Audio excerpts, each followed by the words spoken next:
चलिए बुआ ध्यान दीजिएगा, ये आवाज नहीं कीजिएगा, सुनिए। बड़े इससे प्रीवियस में बहुत सारा टॉपिक पढ़ाए थे, आज स्टार्ट करेंगे उसी में कुलम्स लॉ। देखिए इत्मीनान से सुनिएगा।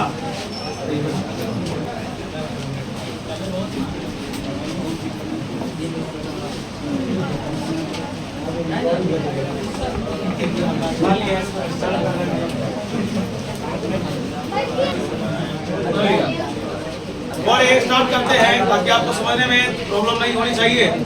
आप बीच में आवाज नहीं कीजिएगा, कंटिन्यू चलेगा, जितना दूर तक टॉपिक हो सकता है उतना कंप्लीट करवाया जाएगा। भाई कुलम्स लॉ होता क्या है, पहले इसके बारे में समझिए। इन्होंने कहा था कि मैंने दो छोटा छोटा चार्ज लिया, एक तो इन्होंने दो चार्ज लिया, एक का नाम Q1 रखा, एक का नाम Q2, दोनों की बीच की दूरी कितना। देखिए सबसे पहला बात, इन्होंने लिया छोटा चार्ज अर्थात पॉइंट चार्ज। पॉइंट मतलब होता छोटा। इन्होंने कहा कि इस दोनों चार्ज के बीच लगने वाला जो बल है, यानी लगने वाला जो फोर्स है, वो डायरेक्टली प्रोपोर्शनल है किसका, Q1 × Q2 का। लेकिन उन्होंने चार्ज में लगा दिया मॉड। मॉड इसलिए लगाया क्योंकि चार्ज पॉजिटिव और नेगेटिव दोनों होता है ना। इसलिए इन्होंने कहा कि फोर्स जो होगा वो डायरेक्टली प्रोपोर्शनल होगा। डायरेक्टली मतलब होता है आमने सामने। अगर हम घट रहे हैं तो आप भी घटिएगा, अगर हम बढ़ रहे हैं तो आप भी बढ़िए, डायरेक्टली प्रोपोर्शनल ही होगा। इन्होंने कहा कि फोर्स डायरेक्टली प्रोपोर्शनल होगा चार्ज के प्रोडक्ट, और इन्होंने ये भी कहा कि फोर्स इनवर्सली प्रोपोर्शनल होगा उसके बीच के दूरी के स्क्वायर। इन्होंने अपने स्टेटमेंट को कितने भाग में बांट दिया, दो भाग। देखिए अपने इन्होंने इस लॉ को, मैं सटीक लॉ नहीं बोल रहा हूँ, रटवाने वाला काम है, पहले समझ लीजिए तो फिर हम क्या लिखेंगे स्टेटमेंट ये भी बताएंगे। जब इन्होंने दोनों चीज को कंबाइन किया तो कंबाइन करने पर इनको ऐसा मिला, Q1 × Q2 का मॉड बटे R स्क्वायर। बताइए इसमें लिखा है कि फोर्स डायरेक्टली प्रोपोर्शनल का इसका है और इनवर्सली प्रोपोर्शनल R स्क्वायर। आपको पता होना चाहिए कि प्रोपोर्शनल का चिन्ह हटता है, कुछ ना कुछ कांस्टेंट आता है, और भाई यहाँ पर जो कांस्टेंट आता है वो आता है K, और K को लोग बोलता है कूलम्स कांस्टेंट। क्या बोलता है इसको लोग, कूलम्स कांस्टेंट। ध्यान दीजिएगा, और एक कूलम्स कांस्टेंट का मान होता है 9 × 10⁻, ध्यान दीजिएगा कूलम्स कांस्टेंट का वैल्यू होता है 9 × 10⁹ न्यूटन × मीटर स्क्वायर बटे कूलम स्क्वायर हुआ। अब आइए हम लोग आगे बढ़ते हैं, और ध्यान सुनिएगा। कोई पूछेगा कूलम्स लॉ क्या है, आज तक के इतिहास में बता दूं कम से कम अप्रॉक्स कम से कम 15 साल 16 साल से ये कूलम्स लॉ नहीं पूछा कभी, है ना। लेकिन कूलम्स लॉ से क्या क्या पूछा, जैसे कूलम्स कांस्टेंट का मान पूछा, कूलम्स कांस्टेंट का SI यूनिट पूछा, कूलम्स लॉ के फॉर्मूला से, कूलम्बियन फोर्स के फॉर्मूला से न्यूमेरिकल पूछा, तरह तरह का बात सब इसमें आएगा। ये लॉ इतना ही नहीं, आप अपने नोटबुक को जब पलटिएगा तो देखिएगा 4-4 पेज तक खाली इसका नोट्स लिखा हुआ है। तो सोचिए तो खाली ऑब्जेक्टिव है, तो खाली आपको शांति सुनना। हम हर बात पर चर्चा करेंगे। हम आपको पिछले क्लास में बताए थे कि कोई ऐसा नहीं है कि रट के आते कि आज यहाँ से पढ़ाना है यहाँ तक पढ़ाना है, और एक दो टॉपिक आगे पीछे हो जाएगा, कोई दिक्कत नहीं है। मेरा काम है आपको समझाना। इन्होंने क्या कहा था कि फोर्स डायरेक्टली प्रोपोर्शनल होगा चार्ज के मैग्नीट्यूड का, चार्ज के प्रोडक्ट के मैग्नीट्यूड का, और इन्होंने कहा कि उसके बीच के डिस्टेंस के स्क्वायर का इनवर्सली प्रोपोर्शनल होगा। अर्थात इन्होंने कहा कि फोर्स का फॉर्मूला K × Q1 × Q2 बटे R स्क्वायर होगा। आपका काम है मॉड लगाना। ध्यान दीजिएगा वो। अब यहाँ पर एक बात आता है कि कोलंबियन जो ये फोर्स है, ये जो फोर्स का फॉर्मूला देख रहे हैं, इसको लोग कोलंबियन फोर्स भी बोलता है। ध्यान दीजिएगा, पूछता है कभी कभी लोग कोलंबियन फोर्स भी बोलता है, इसको लोग इलेक्ट्रिक फोर्स भी बोलता है, इसको लोग इलेक्ट्रोस्टैटिक्स फोर्स भी बोलते हैं। इलेक्ट्रोस्टैटिक, देखिए गांव घर में या आपके घर में ही कोई सीनियर ऐसा बंदा है जो साइंस बैकग्राउंड से पढ़ा है, और कभी कभार आपके घर पे आता है, या आपके पेरेंट्स ही जो कहीं शहर रहते हैं कभी आए तो आपसे ये भी तो होगा, क्या कह रहे भाई बता कोलंबियन फोर्स का फॉर्मूला, कहेगा इलेक्ट्रिक फोर्स का फॉर्मूला क्या होता है। अगर आप पढ़े तो आपको तो बताना पड़ेगा। तो बताइए कोलंबियन फोर्स हो, इलेक्ट्रिक फोर्स हो, इलेक्ट्रोस्टैटिक्स फोर्स हो, सबका फॉर्मूला होता है K × Q1 × Q2 बटे R स्क्वायर। जहाँ K को लोग बोलता है कूलम्स कांस्टेंट, कूलम्स कांस्टेंट का मान होता है 9 × 10⁹ न्यूटन × मीटर स्क्वायर बटे कूलम स्क्वायर। बताइए यहाँ तक कोई दिक्कत। वो याद रखिएगा, जब एक्सपेरिमेंटल वैल्यू निकाला गया तो K का एक मान निकला और K का मान निकला 1/4πε0। वो जो लोग न्यू है ध्यान दीजिएगा, इसको लोग बोलता है इप्सिलॉन नॉट, याद रहेगा। और तब जाके उन्होंने अपने फॉर्मूला को इस प्रकार लिखा, बोलो K है, K का मान क्या है 1/4 पाई एप्सिलॉन नॉट गुने Q1 mod Q2 mod by r square. अब यहाँ पर एक नया वर्ड आया एप्सिलॉन नॉट। ये एप्सिलॉन नॉट क्या होता है? और इसका सिंबल का नाम है एप्सिलॉन। एक बार बताओ, लोग पूछेगा ये क्या लिखा है, क्या बोलेगा? आप तो इतना ही जानते हैं, लेकिन आपको पता है कि केमिस्ट्री और फिजिक्स में लोग इसे मास नंबर ही बोलता है ना भाई। कहने का मतलब इस सिंबल का नाम एप्सिलॉन नॉट है, लेकिन इस लेसन में जहां हम पढ़ रहे हैं इसका नाम कुछ और भी है, वो भी तो जानकारी लेना है। इसका नाम है एब्सोल्यूट, नाम दीजिएगा, absolute permittivity, absolute permittivity of free space, या इसी को लोग वैक्यूम बोलता है। क्या ये बात याद रहेगा? और एक ध्यान सुनिए, बताइए, कोई पूछेगा कूलम्ब्स लॉ क्या है? पहले मैं बताता हूँ। अकॉर्डिंग टू दिस लॉ है ना, द फोर्स द अट्रैक्टिव और रिपल्सिव। एक बात और सुनना, कोलंबियन फोर्स अट्रैक्टिव भी होता है, रिपल्सिव भी होता है। क्यों होता है? जानकारी कहा गया, जब चार्ज सेम सेम साइन का होगा तो अट्रैक्टिव होगा, है ना, सॉरी रिपल्सिव होगा, और अपोजिट साइन का होगा तो मतलब अगर चार्ज का चिन्ह अगर उल्टा हो तो बीच में अट्रैक्शन होगा, और सेम हो जाए तो वो रिपल्सिव होगा। इसलिए यहाँ से एक ऑब्जेक्टिव निकला कि कोलंबियन फोर्स अट्रैक्टिव और रिपल्सिव दोनों होता है। अगला बात, कोलंबियन फोर्स सेंट्रल फोर्स होता है। एक कहा गया Coulombian force Newton's third law का पालन करता है। अगला, कोलंबियन फोर्स मीडियम पर निर्भर करता है। कोलंबियन फोर्स रास्ता पर निर्भर नहीं करता है, इसलिए इसका नाम कंजर्वेटिव है। जितना ऑब्जेक्टिव बोले सुनते चलो, और ऐसे नहीं पूछता है एग्जाम में, तुमसे पूछेगा write the two properties of Coulombian force. Coulombian force के दो गुण लिखिए। पहला लिखेंगे इट में बी अट्रैक्टिव और रिपल्सिव, या अट्रैक्टिव और रिपल्सिव हो सकता है। बोलेंगे it is a central force, या एक केंद्रीय बल है। तीसरा बोलेंगे it obeys Newton's third law of motion. तीसरा बोलेंगे it doesn't depend on path, ये रास्ते पर निर्भर। अभी बता, मैं इसमें रास्ते का कोई चर्चा किया? रास्ता तो एक बात बता, तू घर से यहाँ आता है और रास्ते में कहीं पानी लगा है तो तू बोलता है ना किसी को ये थोड़ा ज़्यादा टाइम लग जाता है या डर लगता है स्लिप कर जाएंगे ये हो, तो तू क्यों बोल? क्योंकि तुमको प्रॉब्लम हुआ नहीं, वो रास्ता गड़बड़, रास्ता सही है तो शिकायत करता नहीं करता। तो इसको रास्ता से कोई मतलब है? दुनिया में जिस फोर्स को रास्ता से कोई मतलब नहीं भाई, उस फोर्स का नाम होता है कंजर्वेटिव। क्या नाम होता है? अगला कहा गया कि यह मीडियम पर निर्भर करता है। अब लोग कहेगा मीडियम क्या होता है? एक बार और सुन लेना, बाकी तुम्हें आता है कोई प्रॉब्लम। मीडियम का मतलब हुआ भाई, जैसे हवा, एयर बोलते हैं, जैसे मेटल, जैसे वाटर, है ना, पानी जिसको बोलते हैं ग्लास, ये सब माध्यम है, ये इस पर निर्भर है। बता, एप्सिलॉन नॉट का सबसे बेजोड़ नाम याद रखना। ये पूछता है भाई, पूछता है कि एप्सिलॉन नॉट जैसे लिखे ना अपने लोग, बोलेगा absolute permittivity of free space का मान कितना होता है, इसका एसआई मात्रा कितना होता है, ये आपसे पूछ देगा। तो लोग कहेगा भाई हम तो एप्सिलॉन नॉट पढ़े हुए हैं, तो तुमको तो सब नाम में याद करके रखना पड़ेगा। चला जानकारी लेते हैं। एप्सिलॉन नॉट का मान होता है 8.85 10⁻⁻12 कूलम्ब स्क्वायर बटे न्यूटन इंटू मीटर स्क्वायर। भाई ध्यान देना, एप्सिलॉन नॉट का ये मान भी वीवीआई है, एप्सिलॉन नॉट का ये एसआई यूनिट भी वीवीआई है, और इसका एक ऐसा यूनिट और होता है जिसका नाम है farad by metre. Farad by, क्या ये बात याद रहेगा? कोई दिक्कत? चलो हम लोग जो अभी फोर्स का फॉर्मूला पढ़े, ये फोर्स था हवा के लिए यानी वैक्यूम के लिए। ये जो फोर्स अभी पढ़े हम लोग 1/4 पाई एप्सिलॉन नॉट गुने Q1 गुने Q2 अब बटे आर स्क्वायर, ये हवा के लिए फोर्स, इसके लिए वैक्यूम के लिए। जब सवाल तुम बनाओ, अभी सवाल 20 पर प्रैक्टिस करवाएंगे तो जब सवाल बनाइएगा तो उसके आगे में लिखा रहेगा इन एयर, कहीं पर लिखा रहेगा इन एयर। इन एयर का मतलब क्या हुआ? इसका मतलब हवा में पूछ रहा। चल आगे एक चीज का चर्चा करते हैं,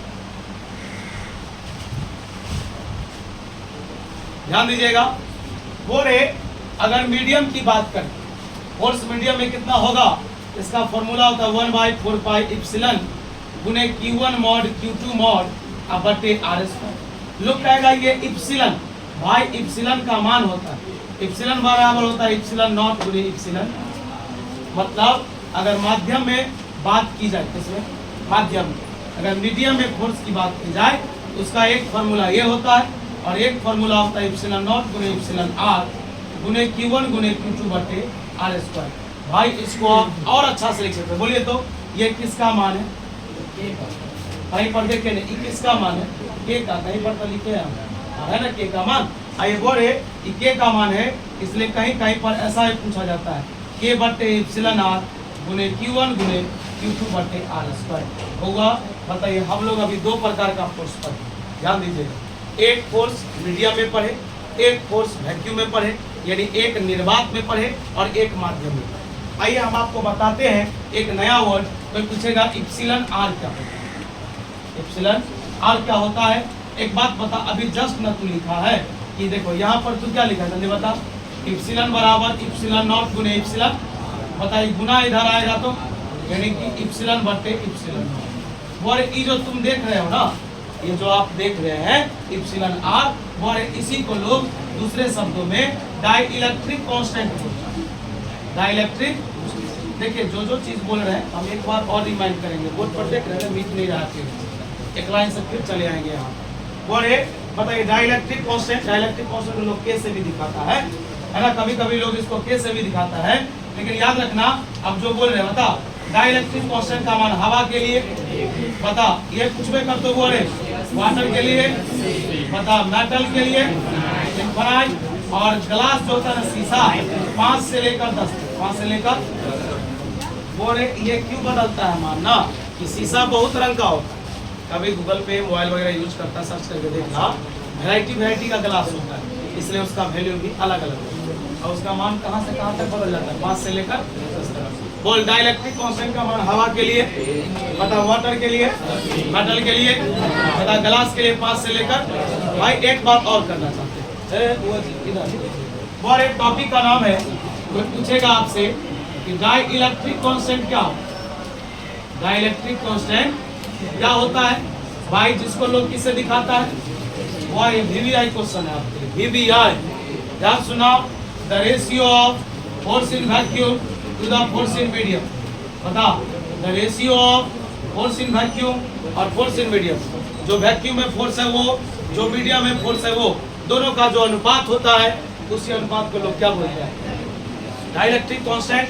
तू बता भाई, ऊपर भी फोर्स है तो न्यूटन, नीचे भी फोर्स है तो न्यूटन, कट जाएगा तो क्या इसका कोई मात्रा बचेगा? और एक जब ऊपर भी सेम क्वांटिटी हो, नीचे भी सेम क्वांटिटी हो, याद रखना कि उसके पास ना तो कोई यूनिट बचेगा ना कोई डायमेंशन बचेगा। यानी कि कोई पूछेगा डाइइलेक्ट्रिक कांस्टेंट के पास यूनिट क्या होता है, बोलेंगे यह यूनिटलेस और डायमेंशनलेस होता है। चल एक बात की जानकारी देते हैं और एक ऑब्जेक्टिव यहाँ पर सीखना। बता, मैंने दो चार्ज को गुना किया, बता इसका मान 0 से बना है। देख भाई, हम जानते हैं कि तुमको आता है। बता, मैंने दो क्या किया, चार्ज को मल्टीप्लाई किया, दोनों का प्रोडक्ट 0 से बड़ा आया। बता 0 से बड़ा आएगा प्लस की माइनस, जल्दी बता। 0 से बड़ा प्लस होता है कि माइनस? प्लस होता है। इसका मतलब है कि तूने दोनों चार्ज को मल्टीप्लाई किया, 0 से बड़ा है, अर्थात आंसर किस में आया? याद रखना, जब दो चार्ज को मल्टीप्लाई करेंगे 0 से बड़ा होगा, याद रखना फोर्स रिपल्सिव होगा। फोर्स, लोग बच्चा कहेगा कि कैसे हो जाता है हो, आइए यहाँ पर देखते हैं। बता, अभी बोले थे ना कि सेम सेम साइन होगा तो रिपल्सिव होगा, गुना कर, प्लस को प्लस से करेंगे तो प्लस, प्लस में आंसर आया ना। बता, माइनस इंटू माइनस भी प्लस। याद रखना, जब दो चार्ज का प्रोडक्ट 0 से बड़ा होगा फोर्स रिपल्सिव होगा, लेकिन जब दो चार्ज का प्रोडक्ट 0 से छोटा होगा फोर्स अट्रैक्टिव। बोले यहाँ तक में कोई दिक्कत? एक बात और तुमसे पूछेगा, परमिटिविटी क्या होता है? परमिटिविटी को लोग किससे दिखाता है? एप्सिलॉन से। और कोई पूछेगा परमिटिविटी क्या है, तो बोलेंगे कि परमिटिविटी हमें चार्ज की ताकत के बारे में बताता है। जैसे एक बात बताओ, लोग कभी कभी तो देखता होगा जो रेसिंग होता है, मैराथन दौड़ होता है, शहर सब में, गाँव घर में कहेगा दरभंगा से लहरियासराय तक दौड़ना, दरभंगा यूनिवर्सिटी से लेकर के लहरियासराय हजमा चौराहा तक दौड़ना है, लोग बोलता है ना। उसमें क्या होता है कि हर रास्ते में उसको देखने के लिए बंदा खड़ा रहता है, उसका कि दौड़ता है कि बीच में रुकता है कि गाड़ी से दौड़ गया, कुछ तो होगा, चीटिंग ना हो, इसके लिए लोग उसका पीछा भी करते रहता बाइक से। एक बंदा एक तरफ दौड़ता रहेगा, दूसरी तरफ उसका पीछा करते रहेगा, सही से दौड़ रहेगा, अब पहले नंबर पर कौन पहुँच रहा है, लोग ऐसा करता है ना। तो बोल याद रखना, हर मीडियम में चार्ज की ताकत अलग अलग होती है। और प्रत्येक मीडियम में चार्ज की ताकत कितनी होती है इसका पता कौन लगाता है, तो बोलेंगे परमिटिविटी। परमिटिविटी का डेफिनेशन है it indicates the charge strength in any medium, मतलब यह चार्ज की ताकत को किसी भी मीडियम में बता सकता है कि कितना है। कूलम्ब्स लॉ से रिलेटेड हमारे हिसाब से इतना ही बात है। अगर उसमें और कुछ बच गया है तो बोलिए, मतलब छुट्टी नहीं होगा एक खाली और पढ़ाएंगे। और कूलम्ब्स लॉ का लिमिटेशन जीरोक्स करवाए हैं, वाह ज़्यादा कर दिया।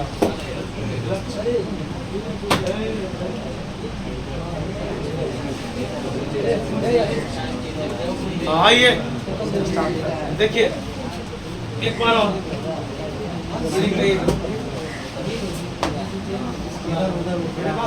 आइए, और ये इसी में एक टॉपिक है लिमिटेशन। लिमिट आओ बहुत को जगह दीजिए। और ये कूलम्ब्स लॉ का लिमिटेशन यानी कूलम्ब्स लॉ लागू कहाँ कहाँ पर होगा, तो बहुत याद रखना कूलम्ब्स लॉ लागू होता है रेस्ट चार्ज के लिए, जिसके लिए कूलम्ब्स लॉ लागू होता है पॉइंट चार्ज छोटे चार्ज के लिए। और याद रखना यह लागू तब होता है जब इस दोनों चार्ज के बीच की दूरी हमेशा 10 का पावर -15 मीटर से अधिक हो। ये पूछा हुआ क्वेश्चन तुमसे पूछ सकता है। Write the limitations of Coulomb's law, लिखेंगे there are following limitations of Coulomb's law. पहला लिखेंगे it is valid for rest charge, या रेस्ट चार्ज के लिए लागू होता है। इट इज वैलिड फॉर, है ना, पॉइंट चार्ज छोटे चार्ज के लिए लागू होता है। And it is valid when the distance between 2 point charges is greater than 10 to the power -15। और यह लागू तब होता है जब दो चार्ज के बीच की दूरी 10 का पावर -15 मीटर से अधिक है। बोले यहाँ तक में कुछ पूछना है तो पूछ लेना, कॉपी मेरे सामने। क्या बोले डिफरेंस दोनों में सिंपल है, दोनों में डिफरेंस क्या पड़िएगा। देखिए याद रखिएगा ग्रेविटेशनल फोर्स, ग्रेविटेशनल और कोलंबियन में अंतर है, वो आप भी समझ सकते हैं। तो देखिए ग्रेविटेशनल फोर्स जो होता है मीडियम पे निर्भर नहीं करता है, कोलंबियन फोर्स मीडियम पर निर्भर। ग्रेविटेशनल फोर्स केवल अट्रैक्टिव होता है, कोलंबियन फोर्स अट्रैक्टिव रिपल्सिव। ऐसा ही अंतर सब। उसमें कांस्टेंट का मान 9 × 10⁻⁹ होता है, ग्रेविटेशनल कांस्टेंट का 6.67 करके होता है। बात समझ में आ रहा है? ए तो दिक्कत है ना। अब स्टार्ट करेंगे इलेक्ट्रिक। देखिए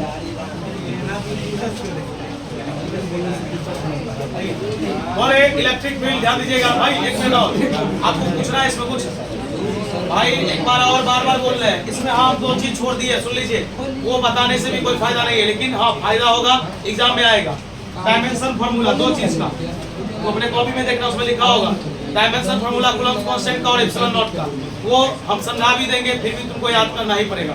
जो बंदा स्टार्ट से पढ़ रहा उसी को समझ में आएगा, तो उसको तू याद कर ही लेना, पहले बोल दे। चलो आगे देखो। नाम मिला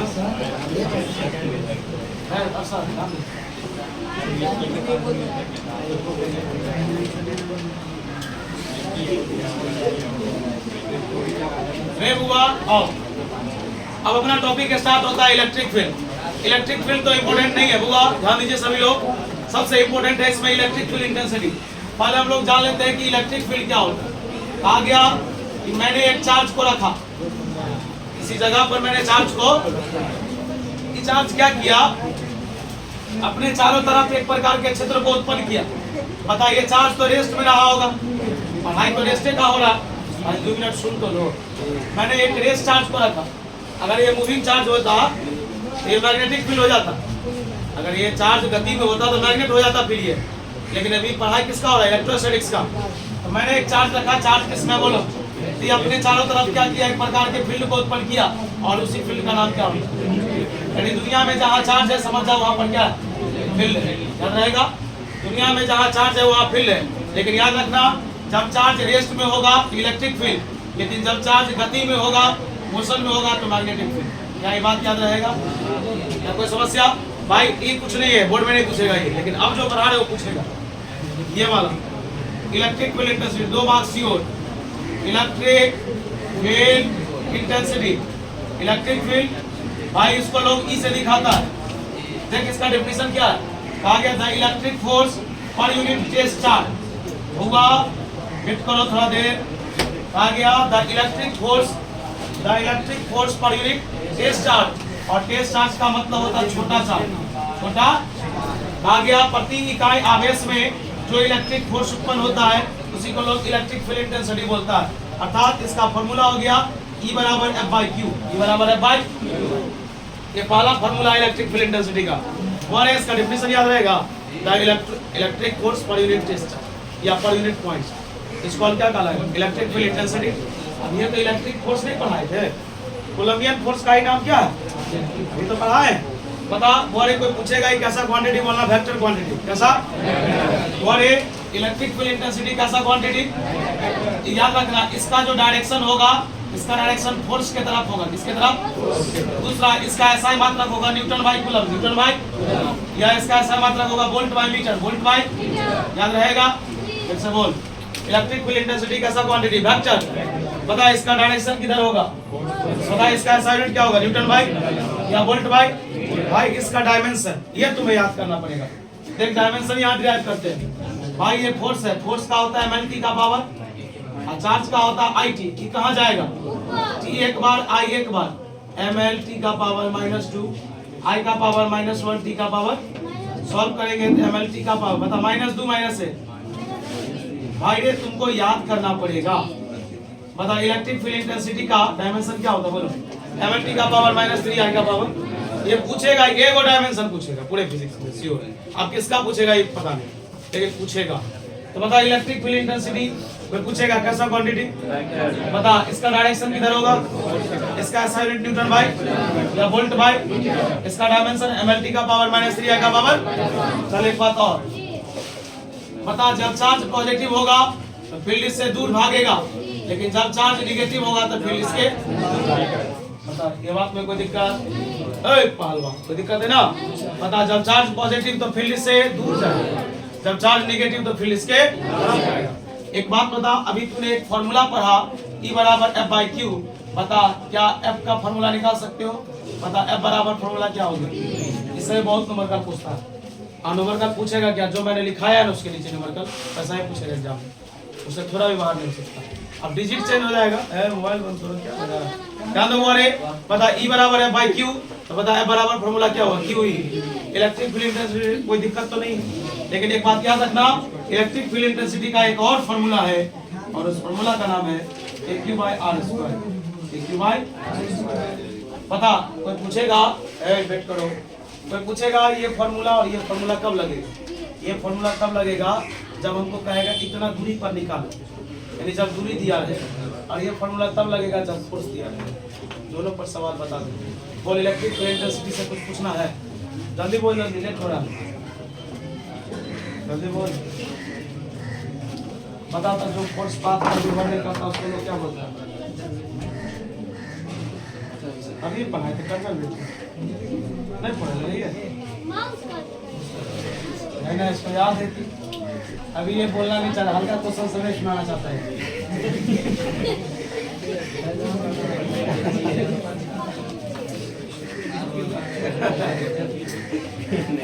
बाबू बहुत मुस्कुरा रहे हैं, आइए ध्यान दीजिएगा बुआ। अगला टॉपिक है इलेक्ट्रिक फील्ड इंटेंसिटी के टाइप्स। इलेक्ट्रिक फील्ड इंटेंसिटी दो प्रकार का होता है भाई, एक होता है यूनिफॉर्म, एक होता है नॉन यूनिफॉर्म, एक होता है एक समान, एक होता है असमान। देखो जिसमें फील्ड की दिशा एक तरफ होगी यूनिफॉर्म, जिसमें फील्ड की दिशा अलग अलग हो जाए, टेढ़ा मेढ़ा हो जाए, उसका नाम होता है नॉन। बता कोई दिक्कत। इलेक्ट्रिक फील्ड इंटेंसिटी कितने प्रकार का, यूनिफॉर्म और डायरेक्शन एक तरफ होगा तो नाम होगा यूनिफॉर्म। यूनिफॉर्म का हिंदी होता है एक समान, नॉन यूनिफॉर्म मतलब असमान। बोल क्या कोई दिक्कत है ना, कोई दिक्कत। चले वो अगला देख। बोल एक बात याद रखना, बहुत भी आई ये पूछेंगे आगे, काम भी होगा इसका। पता इलेक्ट्रिक फील्ड है, मैंने इसमें रख दिया पॉजिटिव चार्ज। जो लोग ध्यान सुनना बहुत इंपॉर्टेंट। देखो एक समान इलेक्ट्रिक फील्ड में एक कंसेप्ट है, इसको तू रट के नहीं बना सकता, इसको तुमको समझना ही पड़ेगा। हाँ रट इसको सकता है कि पॉजिटिव चार्ज है तो बाहर जा रहा है, लेकिन इसको थोड़ा समझना क्या है कि चार्ज पॉजिटिव है। जब चार्ज पॉजिटिव हो याद रखना कि फोर्स तो उतना ही लगेगा, F बराबर क्यू ही, फोर्स तो उतना ही लगेगा। याद रखना। फिर तुमसे एक चीज बात कर रहे, एक चीज समझा रहे कि देखो ये चार्ज है ना, तो फील्ड के द्वारा चार्ज पर फोर्स उत्पन्न होता है। ये उत्पन्न करता है इसको। कितना उत्पन्न करता है? F बराबर, लेकिन किधर उत्पन्न करता है? तो दूर अंक का बात। जब चार्ज पॉजिटिव होगा तो फील्ड के तरफ उत्पन्न करेगा, और अगर यही चार्ज निगेटिव होगा तो फील्ड के फिर सुन, बल किस पर उत्पन्न होता है? चार्ज पर। कौन उत्पन्न करता है? फील्ड। कितना करता है? F बराबर। फिर सुन, फोर्स उत्पन्न होगा किस पर? चार्ज पर। कौन करेगा? फील्ड करेगा। कितना करेगा? क्यों ही करेगा। लेकिन यहाँ पर दो रंग की बातें हैं, एक बार फील्ड के तरफ होगा, एक बार फील्ड के विपरीत दिशा होगा। जब चार्ज पॉजिटिव होगा तो फील्ड के तरफ होगा, और जब चार्ज नेगेटिव होगा अपोजिट होगा। बता क्या यहाँ तक मुझको दिक्कत है? पूछ सकता है, जल्दी बोलो। तुमसे पूछ सकता है एक चार्ज पर इलेक्ट्रिक फील्ड के द्वारा जो उत्पन्न किया गया फोर्स कितना होता है? क्या बोले? बराबर। अगला टॉपिक क्या है? बोलिए। अब इलेक्ट्रिक फील्ड इंटेंसिटी डाइपोल में सो में अरे वो देख माथा ब्रास्ट कर जाएगा। बोलो तो ये फार्मूला अभी तुम सुने हो ना, इलेक्ट्रिक फील्ड इंटेंसिटी के क्यू आई आर स्क्वायर। ए बुआ जी ट्रू कीजिएगा, गलत बात है। और के क्यू आई आर स्क्वायर। बता यहाँ पर चार्ज कितनी बार? याद रखना, जब चार्ज एक होगा तो फील्ड भी, चार्ज दो हो तो फील्ड भी, अगर चार्ज तीन तो फील्ड भी। यानी याद रखना, यहाँ पर टॉपिक है 2011 में पूछ चुका है वो। इसका नाम है principal of superposition of electric field intensity. देखो तुमको याद होगा वेव ऑप्टिक्स में एक वर्ड का चर्चा किए थे, सुपरपोज मतलब होता है जो। अब यहाँ पर क्या कहा गया, जैसे देख लो यहाँ पर डायग्राम देखो ना, 1 2 3, मान लो 3 को चार्ज है तो बता 1 2, मान लो ये Q1 है, ये Q2 है, ये तो बता ये होगा E3, ये होगा E2 और ये होगा। तुमको तो पता है कैसा क्वांटिटी होता है। देखो कहा गया प्रत्येक चार्ज के द्वारा, अगर बात को नहीं समझ रहे तो थोड़ा धीरे धीरे सुनो। दुनिया में फील्ड है तो चार्ज, दुनिया में चार्ज है तो फील्ड है। अगर यहाँ चार्ज है तो समझो यहाँ फील्ड है। इसमें करंट पास करता है ना तो समझ जाओ इसमें क्या है? फील्ड है, क्योंकि चार्ज है। करंट का मतलब उसमें चार्ज है। बात समझ में आया? चलो फिर से सुनो। कहा गया कि दुनिया में जितने भी चार्ज हैं, प्रत्येक चार्ज के द्वारा उत्पन्न हुआ जो इलेक्ट्रिक फील्ड इंटेंसिटी होता है, उसी को अगर हम वेक्टर में जोड़ दें, जैसे बता यहाँ पर क्या गो? 3 गो, तो तीनों को जो जोड़ देंगे यही कहलाएगा principal of superposition of electric field intensity. आप देख सकते हो उसमें लिखा हुआ है कि the principal of superposition of electric field intensity है ना, स्टेट्स दैट, बताता है कि the net electric field intensity, the net मतलब टोटल। ये भी बात छोड़ो, हम क्या बोले कि मेरे पास अगर चार्ज है तो मेरे पास कितना जगह फील्ड, चारों फील्ड को जोड़ दो, तो जोड़ दो रंग का होता है। फिर इसमें एक स्केलर में जोड़ होता है, एक वेक्टर में, लेकिन वेक्टर क्वांटिटी है तो वेक्टर जैसा होगा। तो कहा गया प्रत्येक चार्ज के द्वारा उत्पन्न हुआ जो इलेक्ट्रिक फील्ड है उसको जो वेक्टर में जोड़ेंगे वही जोड़ने की प्रक्रिया क्या कहलाएगी? Principle of superposition of electric field. बोल यहाँ तक में कोई दिक्कत? अब टॉपिक स्टार्ट होगा, उसका नाम है electric dipole, dipole moment. Time कितना हो गया?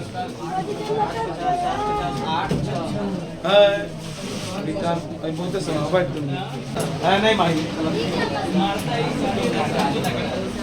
और ध्यान दीजिएगा, एक टॉपिक का नाम है इलेक्ट्रिक डाइपोल। भाई ध्यान देना, कोई पूछेगा इलेक्ट्रिक डाइपोल क्या है? इलेक्ट्रिक डाइपोल 2 मिनट सुन लो ना, क्लियर कर देंगे। देखो डाइपोल, इलेक्ट्रिक मतलब चार्ज और डाइपोल मतलब कितने चार्ज? 2 चार्ज। जब हम एक निगेटिव चार्ज और एक पॉजिटिव चार्ज को कुछ दूरी पर सजाते हैं, और बताइए दूरी कितना होता है? 12। ये भाई समझो ना यार, तब ना समझ में आएगा। कहा गया जब एक निगेटिव और उतना ही पॉजिटिव चार्ज को कुछ डिस्टेंस पर सजाते हैं तो लोग उस सिस्टम का नाम क्या बोलता है? Electric dipole. बता इलेक्ट्रिक डाइपोल पर टोटल चार्ज कितना होगा? बोलता 1 माइनस 1 प्लस, तो जोड़ेंगे तो कितना? पता डाइपोल का पूरा लंबाई सबको कोई बदल नहीं सकता है, याद रखिएगा। बोले डाइपोल का पूरा लेंथ 12, डाइपोल पर टोटल चार्ज कितना? 0। डाइपोल पर चार्ज जितना प्लस में होगा उतना ही तब न जोड़ दीजिए। अगर 5 माइक्रोकूलम तो -5 माइक्रोकूलम। बोल यहाँ तक में कोई दिक्कत नहीं ना? दिक्कत? चल अगला देखो। अगला टॉपिक है भाई, ये VVI है। Electric dipole moment. नहीं तो पहले डाइपोल का टाइप से जान लो। डाइपोल दो प्रकार का होता है। इलेक्ट्रिक डाइपोल कितने प्रकार का? एक का नाम होता है शॉर्ट डाइपोल, एक का नाम होता है लॉन्ग डाइपोल। कोई पूछेगा शॉर्ट डाइपोल किसको बोलते हैं? कहा गया जब डाइपोल का लंबाई लगभग 0 के बराबर हो जाए। कहाँ जा रहा है रे बुआ?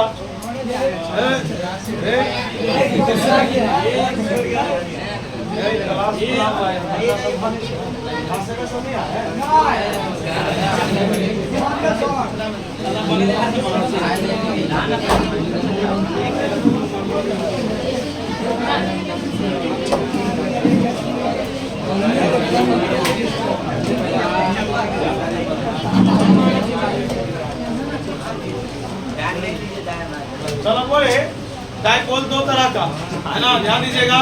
खाली छोड़ दीजिए, बच्चा का हाथ ही छोटा है, छोट कैसे लगेगा भाई? कहा गया बोले जब लंबाई लगभग 0 के बराबर हो जाए तो लोग उसे बोलता है शॉर्ट डाइपोल, और जब डाइपोल का पूरा लंबाई 12 हो जाए उसे लोग बोलता है लॉन्ग डाइपोल।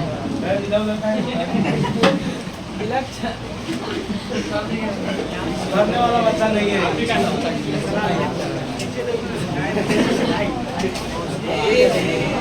बताइए चश्मा लगा के इधर है, उधर देखा। बुआ छोड़ दीजिए, आप नहीं कीजिए, एक टॉपिक समझ लीजिए, उसके बाद हंसी मजाक कीजिएगा।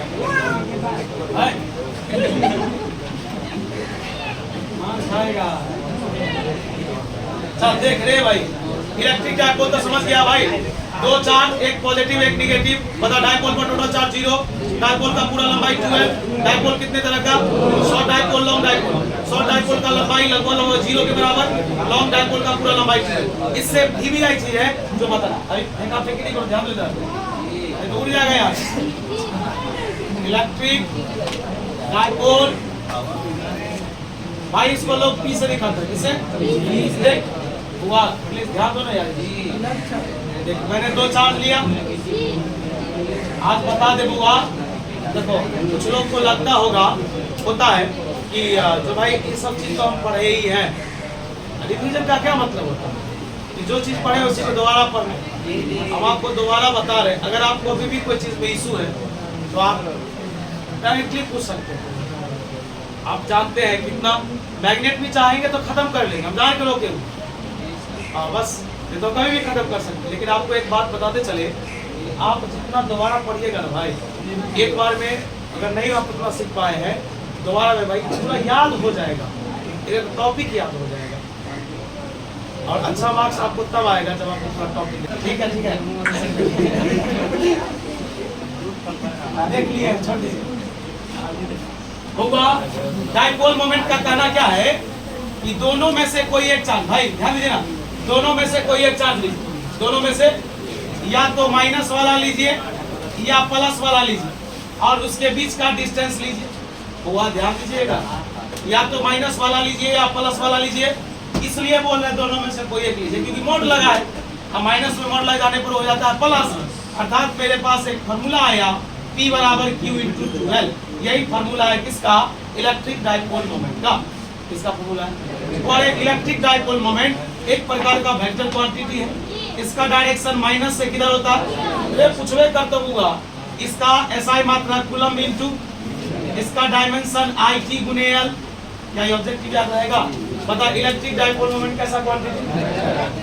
डायरेक्शन माइनस से किधर? SI मात्रा coulomb into dimension IT into.